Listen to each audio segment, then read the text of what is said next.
Et sous les commandements du lieutenant-général Boyanka Chamadjoni, toutes les dispositions sont déjà prises par l'administration militaire de l'Ituri pour la bonne tenue des élections du 6 décembre dans cette province. Nous en voulons pour preuve la stabilisation de plusieurs zones jadis source d'insécurité et les retours des déplacés dans leur village d'origine. Toutes ces réalisations démontrent à suffisance la détermination et l'engagement du commandant suprême des forces armées de la République démocratique du Congo, Félix Antoine Tshisekedi Tshilombo, à pacifier l'Est de la RDC. Ces efforts sont salués par Patrick Rouvalet, notable du territoire d'Ndjougou. L'état de siège a réussi à maîtriser maintenant les agitations et puis les tensions politiques communautaires qui favorisent actuellement. Il y a des développements à la province de l'Ituri. Nous voyons par-ci par-là les routes sont asphaltées à travers la ville de Bougna. Il y a des routes de terrain nationales RV7 en train de réhabiliter.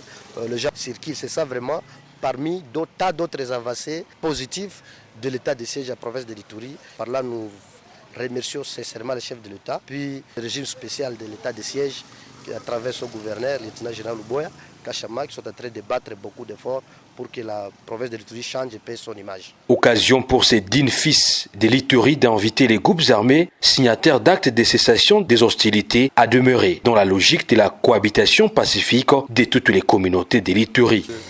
Plus de 5 mois qu'il y a quand même une petite accalmie après plusieurs accords de paix de Aru.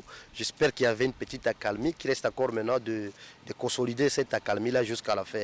À part les dérapages que certains groupes armés comme Codeco continuent encore d'inquiéter la sécurité de la population de l'Ituri.